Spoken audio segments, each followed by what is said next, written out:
was asked to talk a little bit about Isaiah 9. The two famous verses there are 6 and 7. For to us a child is born, to us a son is given, and the government shall be upon his shoulder, and his name shall be called Wonderful Counselor, Mighty God, Everlasting Father, Prince of Peace. Of the increase of his government and of peace there will be no end, on the throne of David and over his kingdom, to establish it and to uphold it with justice and with righteousness from this time forth and forevermore. The zeal of the Lord of hosts will do this. Now, as the worship pastor here at Willows, I was really wanting to read that over a performance of For Unto Us a Child is Born from Handel's Messiah. I could not find a good one without copyright, and I'd rather not subject you to YouTube adverts for Christmas cake and slimming plans. But enough jollification, time for context. Because these are only two verses of a much larger section in Isaiah. These two verses form part of a poem in the original text which Isaiah wrote, and start with the word for. For unto us a child is born. Now, that shows us we need to start further back. The poem starts in verse, well, that's where the problem is. The chapters and verses in the Bible were added long after to make it easier to refer to particular passages. In the case of Isaiah, it happened thousands of years after he wrote it. So what, you may ask? Well, for reference, Isaiah 9 in our Bible is actually Isaiah 8 verse 23 in the Hebrew Bible. So what, you may ask again, given that it's only for reference?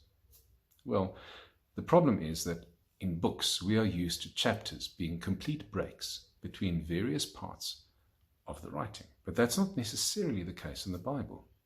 Here, in this particular instance, it seems that the decision was made to break the two chapters at a transition from prose to poetry.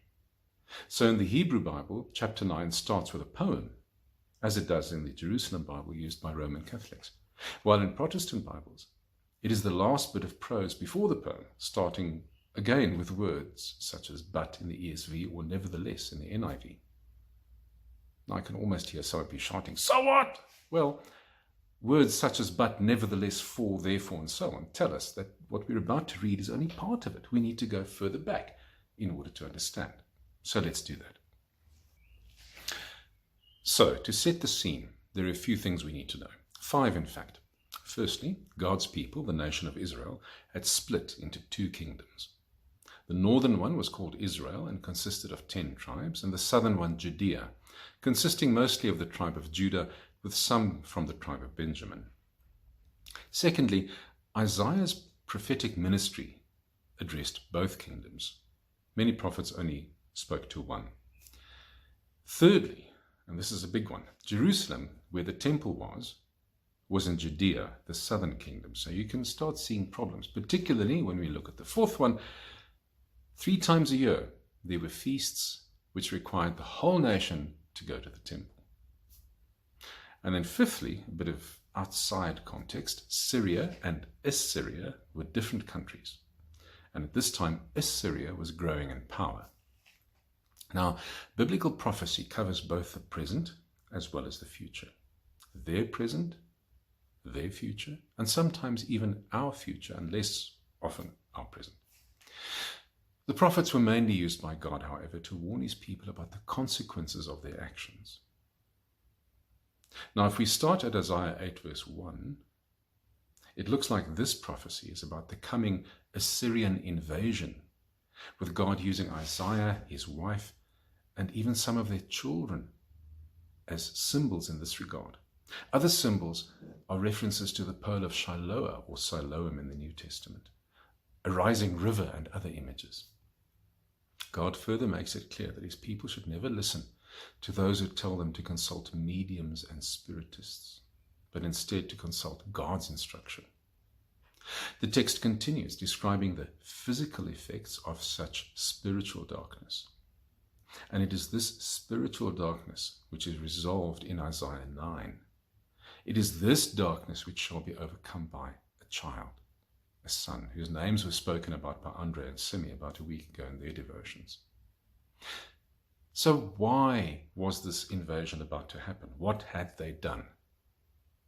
In Isaiah 8 verse 6, God gives as reasons for his judgment against Israel two things. Firstly, that they rejected the gentle waters of the pool of Shiloh, and secondly, that they rejoiced at Rezin and the son of Remaliah. Well, what's that about? In order to understand, we need to go back a bit further, how these two kingdoms came about. Solomon, the son of David, was judged by God for not doing his will, the result being that God split the kingdom into two, with the 10 northern tribes being given to Jeroboam as king. God told Jeroboam that he would be with him, and to quote, "If you will listen to all that I command you, and will walk in my ways, and do what is right in my eyes by keeping my statutes and my commandments." Now, put yourself in Jeroboam's shoes.